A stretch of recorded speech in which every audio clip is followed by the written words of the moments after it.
Bene data ndasubiye kubaramutsa mu izina ry'umwami wacu Yesu Kristo. Ngomba mfate kano kanya kugira ngo dusenge Imana. Dusenge Imana. Muri iyo video mpejeje kubabwira iyerekwa Imana yanyeretse, inyereka yuko hariho abantu bari mu bibazo bariko barakora examen, hanyuma hakaboneka abandi bagiye kubasamaza bigatuma harimo abaronse ubusa. Mvuge gatonya ku byerekeye examen. Ushobora kuba wewe ata kibazo ufise canke iyo examen iri kwirakorwa n'abantu benshi ariko wewe utarimwo. Si ukuvuga yuko nawe ata examen ufise, si ukuvuga ko ata kibazo ufise uri kurakora. Ushobora kuba ugifise mugabo kidasa n'ico c'abo bandi. Rero umuntu wese ikibazo ciwe asenga Imana agikore neza, kandi igikuru no kuronka amanota meza. Imana ishimwe. Rero nawe mwene data uri kurakora, usenge data wa twese agushoboze, muhemu yera agushoboze, ube maso canke ntusamare ariko wishure neza. Imana ishimwe. Kimwe mu bibazo biraba umuntu, ico bimusaba ko concentration canke gutuza, bimusaba gutuza, gutekereza, kuja ahantu ukiyumvira ugasenga Imana. Ibi bibazo bidusaba kutavuga, ni ibibazo bidusaba kwiyumvira. Burya kwiyumvira no kuvuga ni ibintu bitajana. Iyo uvuga cane, kwiyumvira usanga nta nibyo ufita. Rero Imana, kino kibazo biboneka rwose yuko Imana idusaba kwiyumvira no gukora neza, ariko amajambo yo kuvuga akaba make, kuko mu kibazo nta muntu akenerwa kwavuga. Imana rero data idusobanurira ibi bintu, kumbure ndabivuze mu majambo yoroheje, ariko ndamwizigiye muhemu yera yatumye aya majambo agushikako ukayumva afise intego kugira ngo ufashwe nayo.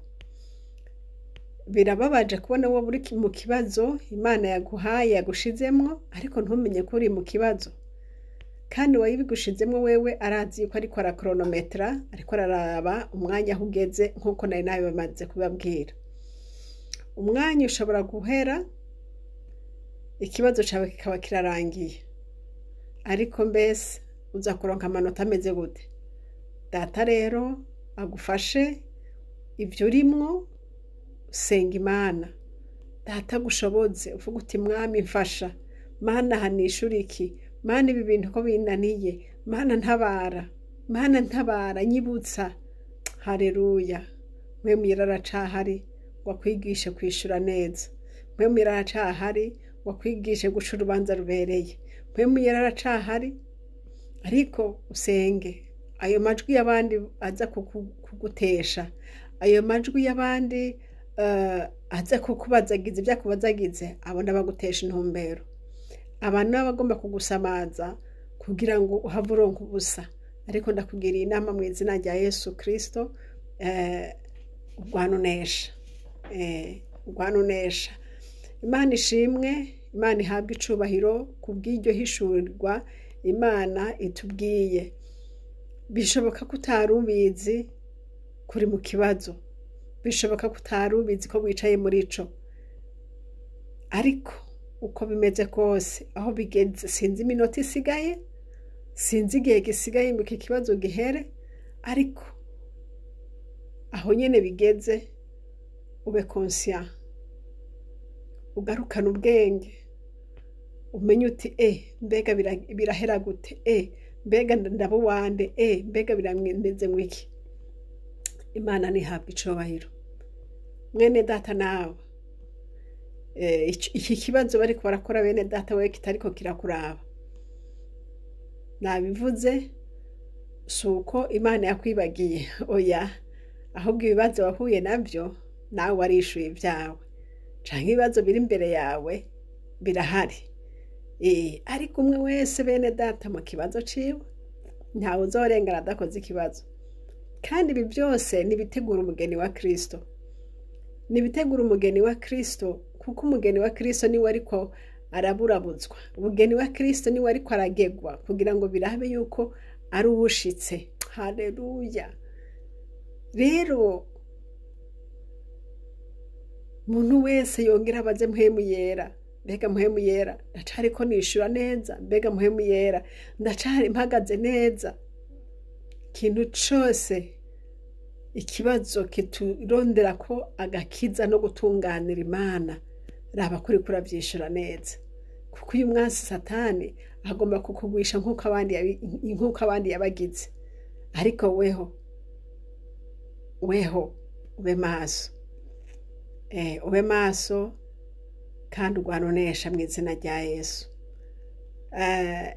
Ndonka akanya ndaza kubabwira irindi yerekwa nagize, ingene abadayimoni baganiriye, babivuga numva, bavuga ingene bariko bararondera renfort, bariko bararondera abandi baza kubafasha mu rugamba.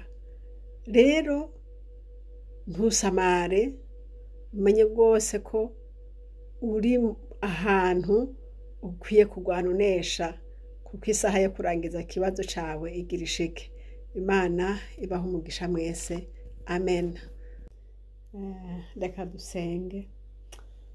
Data, mu izina rya Yesu Kristo, mukunzi w'abari mu isi, wowe ubyagiye ku ntebe yawe y'ubwami, ndagushimiye, ndagukengurukiye.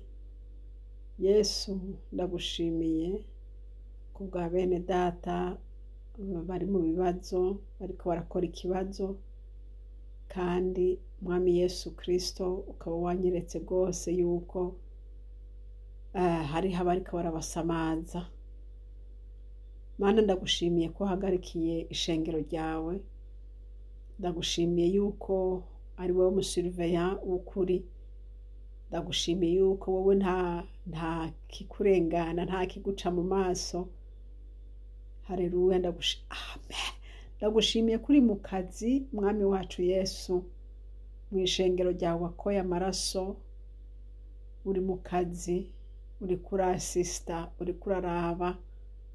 Ndagushimiye Mwami, abasurveya bo mw'isi vyo bananira, abasurveya bo mw'isi bo bakorompi, abasurveya bo mw'isi Mwami Yesu Kristo vyo bagora, ariko wewe uri Imana uvyagiye mw'ijuru. Ndagushima. None rero Yesu mukunzi, ndakwinginze ngo ufashe bene data bariko barakora iki kibazo, abo wahaye iki kibazo ngo bakore, abo uri kurageza, abo uri kurashira ku munzane.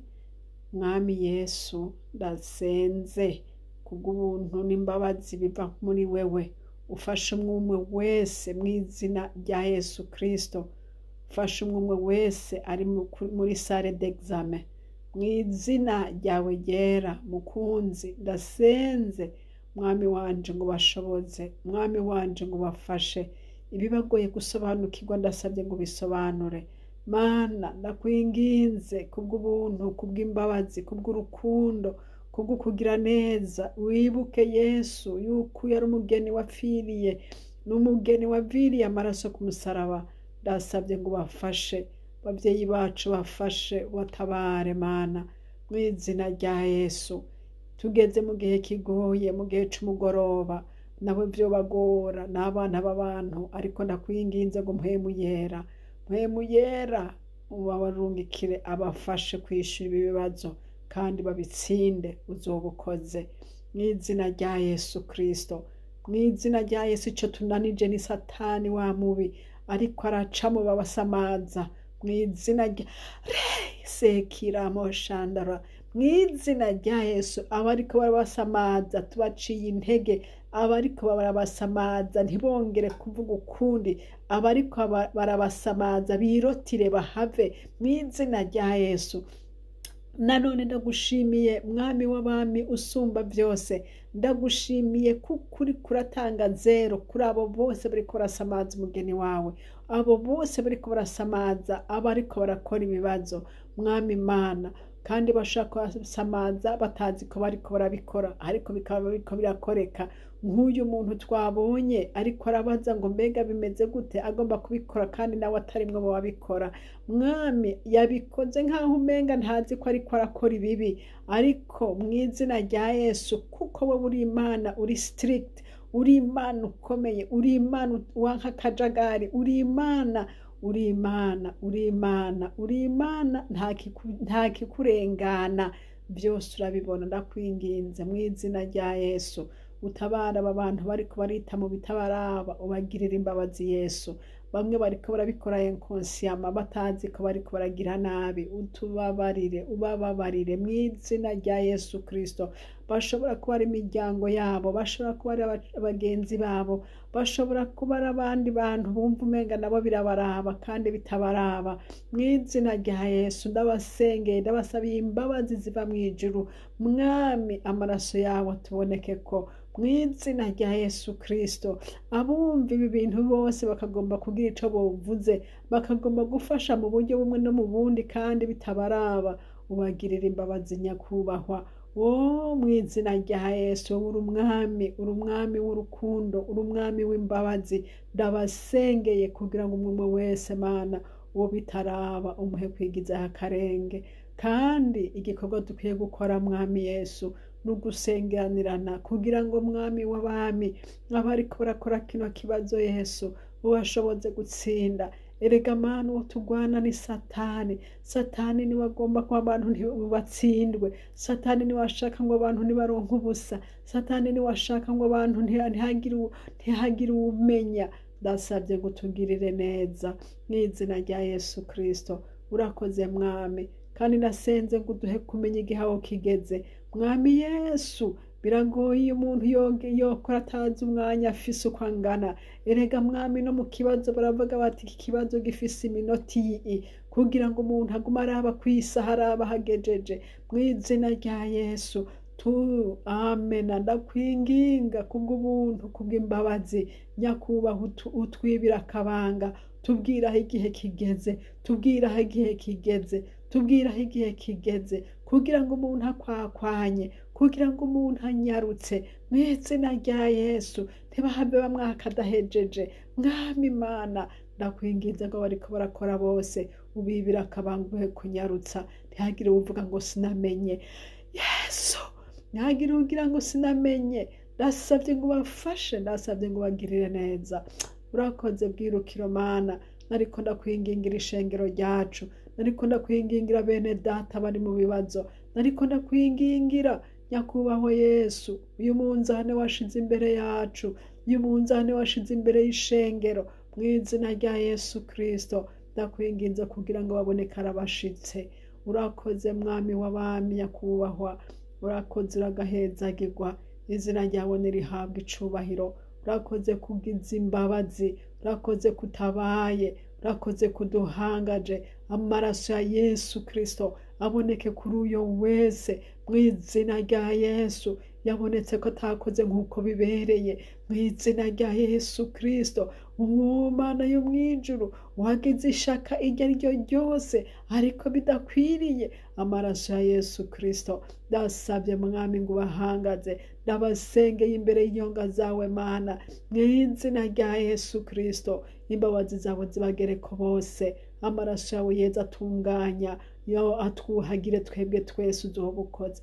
Haleluya. Urakoze kuvyumvise kandi ubikoze. Ibisigaye nyaguhora ku ngoma Yesu. Ndakwinginze gushishikare gufasha umugeni wawe, ushishikare gufasha umugeni wawe ari mu rugendo. Tugwana n'isi na Satani n'inyama, tugwana n'abadayimoni bahantu ho mu karere mu izina rya Yesu Kristo. Nuko duhe kunesha. Haleluya. Haleluya. Duhe kunesha mwami wacu Yesu, duhe kunesha ibitunesha mwami Mana. duhe kubinesha uzoba ukoze. Ndagushima ndagukengurukiye, witwa data wa twese, waranesheje kandi uzotuneshereza natwe.